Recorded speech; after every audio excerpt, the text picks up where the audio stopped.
صل على سيدنا ومولانا محمد. اعوذ باللہ من الشیطان الرجیم. بسم اللہ الرحمن الرحیم. جعل اللہ الکعبۃ البیت الحرام قیاما للناس والشہر الحرام والہدی والقلائد ذلک لتعلموا ان اللہ یعلم ما فی السماوات وما فی الارض وان اللہ بکل شیء علیم. اعلموا ان اللہ شدید العقاب وان اللہ غفور رحیم. ما علی الرسول الا البلاغ واللہ یعلم ما تبدون وما تکتمون. اس سورہ مائدہ کی 3 آیتیں آپ کے سامنے پڑھی گئی، 97، 98 اور 99. ان آیتوں میں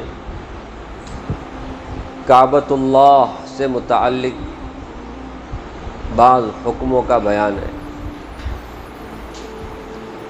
پچھلی آیتوں میں احرام کی حالت میں شکار کرنے سے اور شکار کو مارنے سے، شکار کی طرف اشارہ کرنے سے منع کیا گیا تھا، اور بحری سمندری جانوروں کی شکار کی اجازت دی گئی تھی.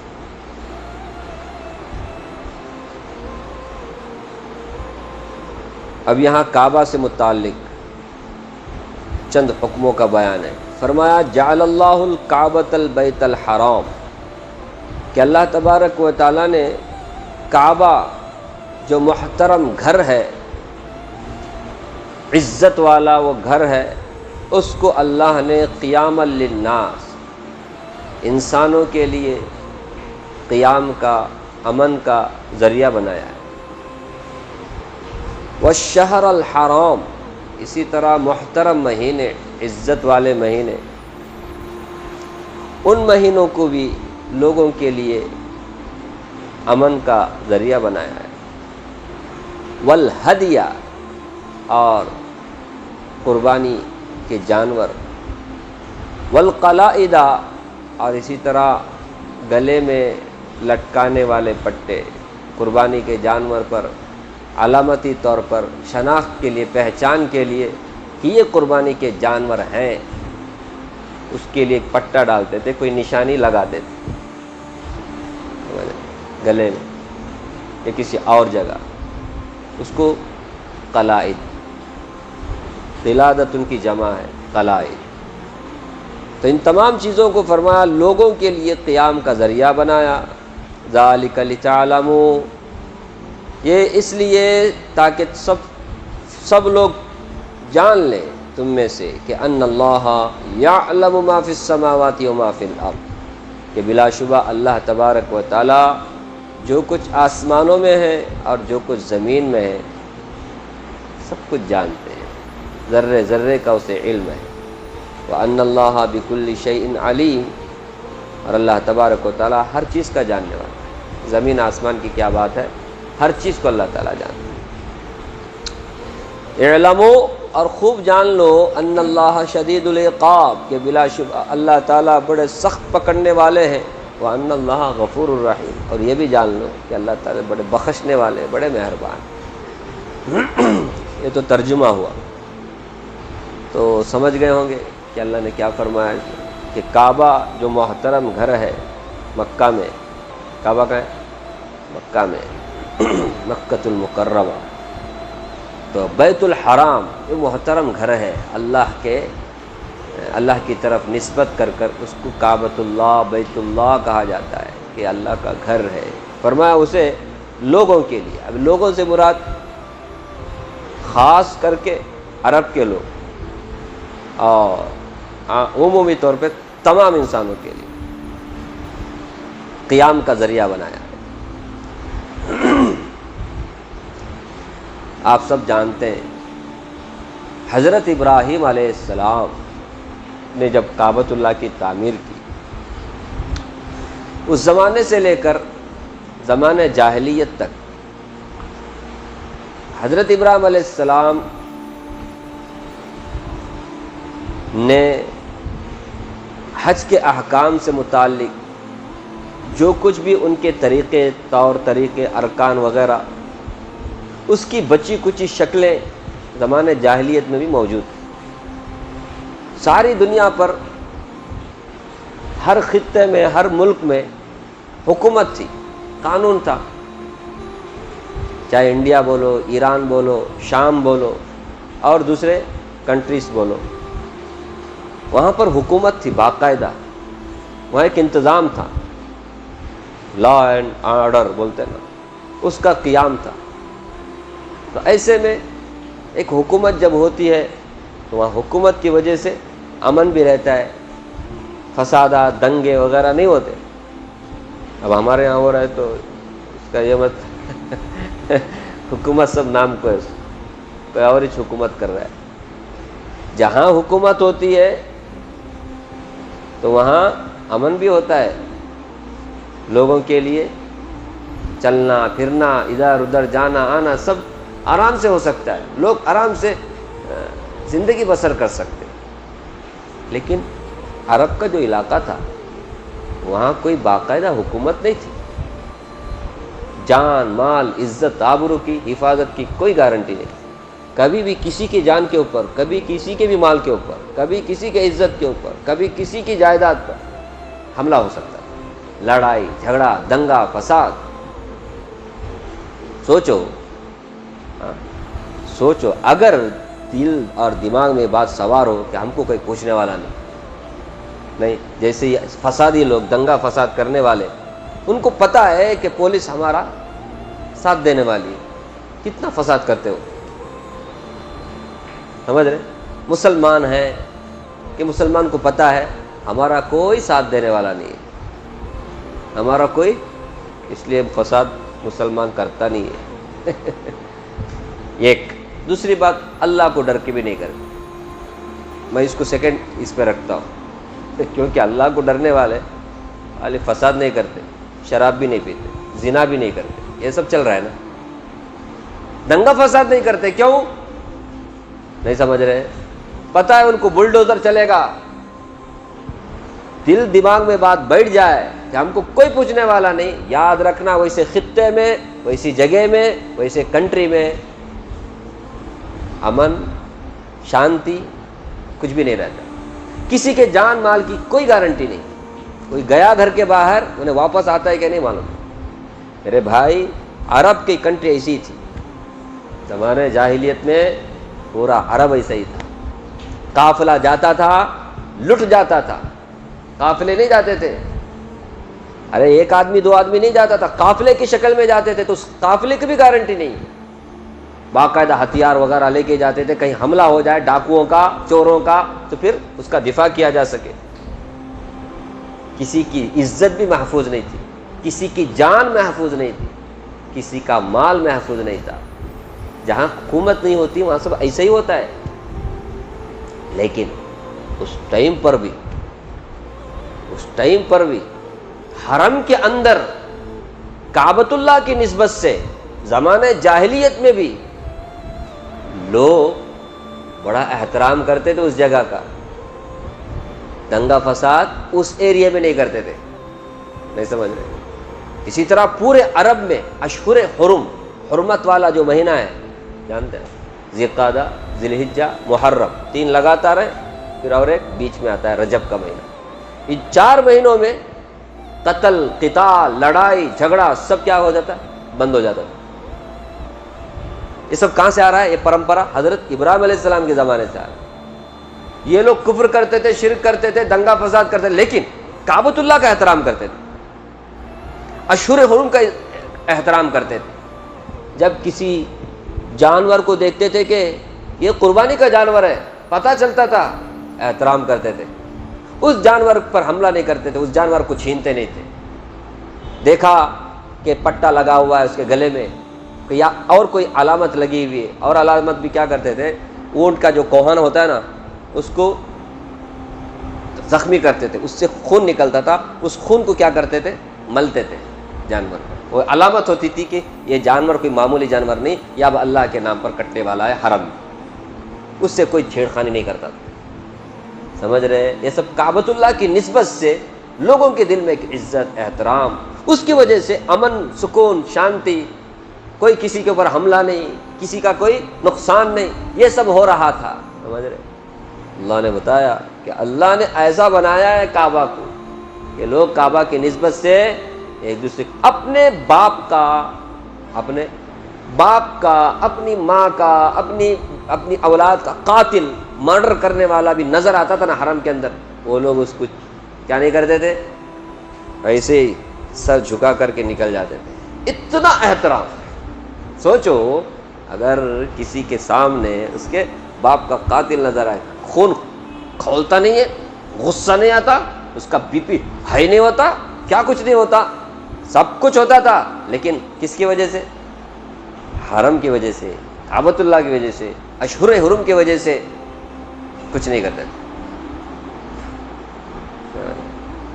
تو آپ بتاؤ یہ اللہ تبارک و تعالیٰ نے کس وجہ سے اس طرح سے، یہ کعبۃ اللہ کی وجہ سے. اس لیے بتایا اللہ تعالیٰ نے کہ اللہ نے کعبہ جو محترم گھر ہے اس کو اللہ نے لوگوں کے لیے، اور خاص کر کے اس کے لیے عرب کے لوگوں کے لیے قیام کا ذریعہ، قیام کا مطلب امن کا ذریعہ بنایا.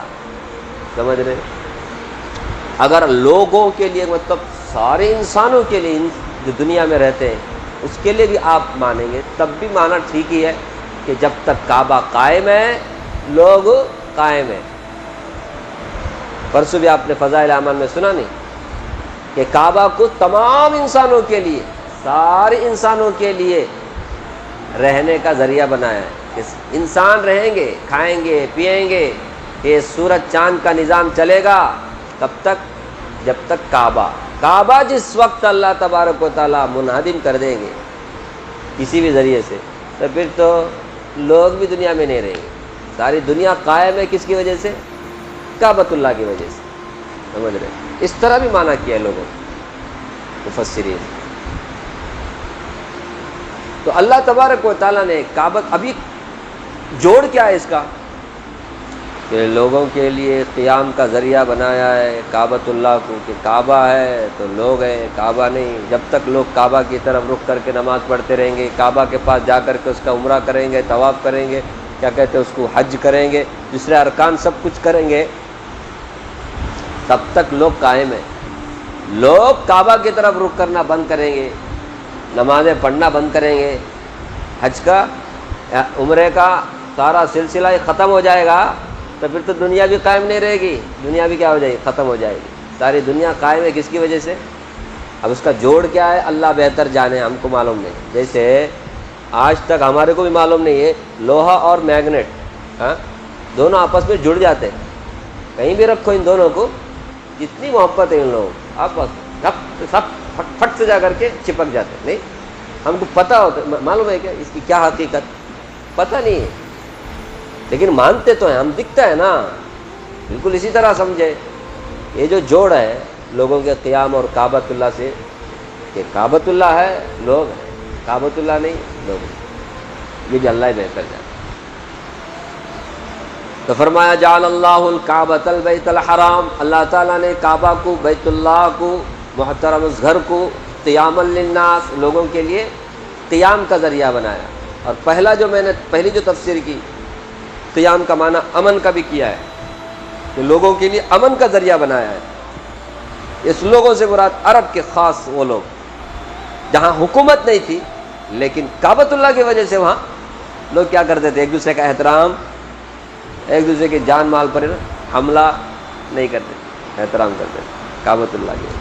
والشہر الحرام، اسی طرح اشہر حرم، حرمت والے مہینے کو بھی اللہ نے لوگوں کے امن کا ذریعہ بنایا. والہدی والقلائد، قربانی کے جانور اور پٹے گلے میں لگے ہوئے جو علامت اور پہچان یہ قربانی کے جانور ہیں، ان سب کو اللہ نے امن کا ذریعہ بنایا لوگوں کے لیے. فرمایا یہ اس لیے تاکہ تم جان لو کہ زمین آسمان میں جو کچھ بھی ہے وہ اللہ جانتا ہے. اللہ تبارک و تعالیٰ سب کچھ جانتا ہے. وَأَنَّ اللَّهَ بِكُلِّ شَيْءٍ عَلِيمٌ، کہ اللہ تعالیٰ ہر چیز کو جانتا ہے، ہر چیز کو جانتا ہے.